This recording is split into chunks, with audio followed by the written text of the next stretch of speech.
एक गांव में बिरजू नाम का एक बहुत ही लालची किसान रहता था। एक दिन जब बिरजू कमरे में बैठा नाश्ता कर रहा होता है, तभी बाथरूम से उसे कमला के उल्टी करने की आवाज आती है। बिरजू जल्दी से कमला के पास जाता है। अरे क्या हुआ कमला? क्या खा लिया ऐसा जो उल्टी किए जा रही हो? अजी, मैंने तो कुछ भी ऐसा नहीं खाया, पर सुबह से मुझे क्यों 2-3 बार उल्टी हो चुकी है और मुझे आज चक्कर भी आ रहे थे। मुझे कुछ ठीक नहीं लग रहा। क्यों ना हम डॉक्टर को जाकर दिखा लें। ऐसी बात है तो चलो अभी डॉक्टर के पास चलते हैं। दोनों डॉक्टर के पास जाकर चेकअप करवाते हैं। देखिए, घबराने की कोई बात नहीं है, आप माँ बनने वाली हैं। सच में आज मैं बहुत खुश हूँ। इतने सालों बाद हमें ये खुशी मिली है। हैं? सच में? ये तो बहुत ही खुशी की बात है। कमला और बिरजू दोनों घर चले जाते हैं। बिरजू कमला का बहुत ध्यान रखता है। ऐसे ही देखते देखते काफी महीने बीत जाते हैं। एक सुबह जब बिरजू खेतों में जाता है तो अपनी फसल देखकर बहुत खुश हो जाता है। वाह वाह, इस बार तो कितनी बढ़िया फसल हुई है। अब मैं ये सारी फसल शहर ले जाकर अच्छे दाम पर बेच दूंगा। बिरजू सारी फसल काट लेता है और शहर जाने की तैयारी करने लगता है। अजी, मैंने इसमें आपके खाने के लिए सब रख दिया है। रास्ते में भूख लगे तो खा लेना। ठीक है, मैं खा लूंगा। अरे, पर आप इतनी सारी फसल किस में लेकर जाओगे? हमारी गाय धन्नो को लेकर जाऊंगा, और क्या। अजी, आप कैसी बातें कर रहे हो? हमारी गाय तो पेट से है। कुछ समय बाद उसके बच्चा होने वाला है। उससे इतना बोझ उठवाना ठीक नहीं। आप धन्नो को लेकर मत जाओ। आप कोई गाड़ी किराए पर करके चले जाओ। तुम्हारा दिमाग तो ठीक है। पता है कितना खर्चा आएगा ऐसे गाड़ी किराए पर ले जाने में? कुछ नहीं हो रहा धन्नो को, समझी? बिरजू कमला की एक नहीं सुनता। वो धन्नो को लेकर शहर की ओर निकल पड़ता है। धन्नो बेचारी को इतना बोझ लेकर चलने में बहुत परेशानी हो रही होती है, पर बिरजू फिर भी जबरदस्ती उसे शहर तक ले जाता है। रास्ते में बिरजू को एक आदमी दिखता है। अरे भाई, इस बेचारी गाय पर जरा तो रहम कर। तूने इतना सारा बोझ इस अकेली गाय पर डाल रखा है, और इसका पेट देख कर तो लग रहा है कि इसके पेट में बच्चा है। अरे भाई, तू अपना काम कर, समझा? और मुझे अपना काम करने दे। बड़ा ही निर्दयी आदमी है। बिरजू शहर जाकर सारा अनाज बेचकर गांव वापस आ जाता है और अगले दिन फिर से धन्नो को काम के लिए ले जाने लगता है। चल धन्नो, हमें आज बहुत काम है। आज आपको धन्नो से क्या काम है? अरे, पड़ोस के हरिया भाई साहब ने मुझे कुछ सामान दिया है जो मुझे दूसरे गांव में छोड़कर आना है। वो मुझे इसके बदले अच्छे पैसे देंगे। पर धन्नो से इतना काम करवाना सही नहीं है।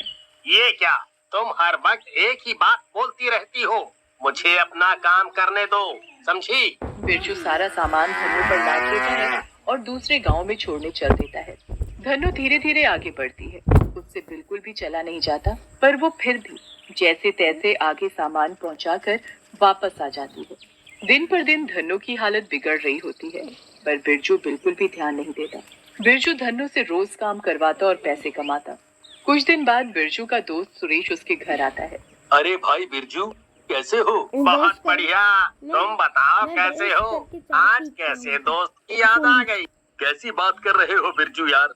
तुम्हें तो पता ही है कैसे काम में पूरा दिन निकल जाता है। वो तो सही कहा तुमने। और बताओ कैसे आना हुआ? अरे बस, मेरे भाई की शादी है। पास ही के गांव में उसका रिश्ता तय किया है। मैंने सुना है कि तुम अपनी धन्नो किराए पर भी देते हो। हाँ भाई, कुछ पैसे कमा लेता हूँ बस। ठीक है भाई, मुझे फिर एक दिन के लिए तुम्हारी धन्नो की जरूरत पड़ेगी। शादी वाले दिन बहुत काम है, और फिर दूसरे गांव से दुल्हन को भी लेकर आना है। मैं तुम्हें एक दिन के पूरे 2000 रुपए दूंगा। 2000 रुपए? हाँ हाँ भाई, तुझे जब चाहिए तब धन्नो को ले जाना। ठीक है बिरजू, अब मैं चलता हूँ। सुरेश वहाँ से चला जाता है। कुछ दिन के बाद सुरेश के भाई की शादी होती है और वो आकर धन्नो को ले जाता है।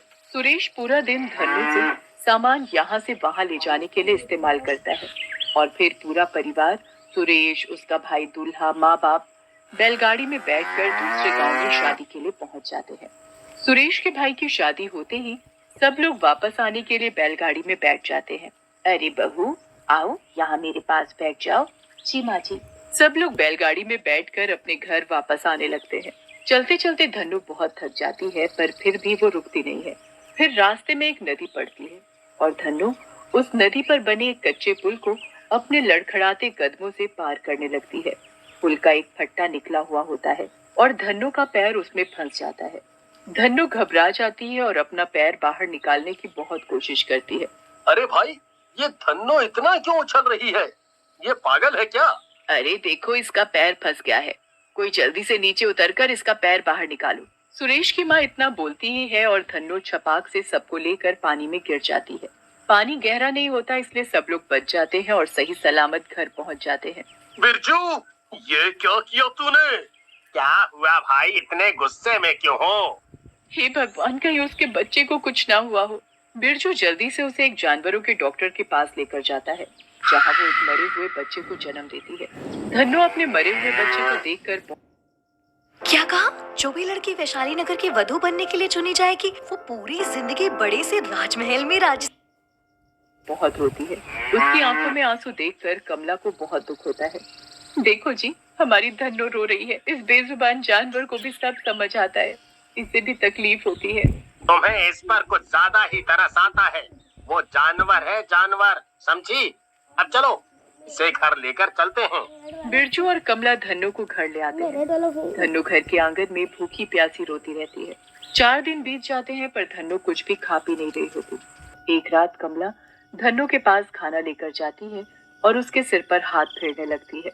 मुझे पता है तुझ पर इस वक्त क्या बीत रही है। मैं भी माँ बनने वाली हूँ। मैं तेरी तकलीफ समझ सकती हूँ। मैंने अपने पति को कितना समझाया, पर इनको बस पैसों का इतना लालच है कि ये तेरी तकलीफ समझ ही नहीं पाए। तू अब खाना खा ले, वरना और कमजोर हो जाएगी। वैसे ही तू अब ठीक से खड़ी भी नहीं हो पा रही है। धन्नो की आंखों में आंसू आ जाते हैं, पर वो अभी भी कुछ नहीं खाती। कमला फिर अंदर खाना बनाने चली जाती है। कुछ ही देर बाद बहुत तेज बारिश होने लगती है। बिरजू बारिश में भीगा हुआ घर आता है। अरे, आज तो इस बारिश ने सारा काम ही खराब कर दिया। कुछ भी कमाई नहीं हो पाई। आप और आपकी कमाई। फिर दोनों खाना खाकर सो जाते हैं। जब रात को कमला को प्यास लगती है तो पानी पीने के लिए रसोई में जाती है, पर अंधेरे में उसका पैर फिसल जाता है और वो जोर से चिल्लाती है, अरे मर गई रे, जल्दी आओ। बिरजू जल्दी से कमला के पास भागता है तो देखता है कि वो फर्श पर गिरी पड़ी है। हाय मेरा बच्चा, मेरे बच्चे को तो कुछ नहीं हुआ होगा ना? मुझे जल्दी से डॉक्टर के पास ले जाओ। इतनी रात हो रही है और ऊपर से ये बारिश, हम अभी कैसे जाएंगे? जाने का कोई साधन भी नहीं है। धन्नो के तो वैसे ही नदी में गिरने से पैर में इतनी चोट है, वो खड़ी भी नहीं हो रही। अरे मुझे कुछ नहीं पता, मुझे अभी लेकर जाना पड़ेगा। बिरजू बहुत परेशान हो जाता है। कोई बारिश में सबके घर मदद के लिए जाता है, पर आसपास किसी के पास कोई गाड़ी घोड़ा नहीं होता। बिरजू आंगन में ही बैठ जाता है और सर पकड़कर रोने लगता है। दरवाजे पर कमला बुरी तरह चिल्ला रही होती है, जल्दी करो जी, वरना मैं मर जाऊंगी। धन्नो ये सब देख रही होती है, उससे कमला की हालत देखी नहीं जाती। वो जैसे तैसे हिम्मत करके उठती है और जोर जोर से आवाज देने लगती है, देखो जी, धन्नो खड़ी हो गई है। मुझे लग रहा है वो हमारी मदद करना चाहती है। बिरजू धन्नो को गाड़ी से बांध देता है और कमला को लेकर उसमें बैठ जाता है। धन्नो इतनी तकलीफों के बावजूद भी उसे डॉक्टर तक पहुंचा देती है। कमला को एक सुंदर सी बेटी होती है। बिरजू अपनी बेटी को देखकर खुशी के मारे रोने लगता है। कुछ समय बाद फिर धन्नो के भी एक प्यारा सा बछड़ा होता है, जिसे बिरजू बहुत प्यार करता है। Please like, please subscribe, please share, please comment and watch and हर दिन ऐसी वीडियो देखने के लिए हमारे चैनल को सब्सक्राइब जरूर कर देना। Okay guys, bye. बहुत जल्द मिलते हैं वीडियो के साथ। Bye bye.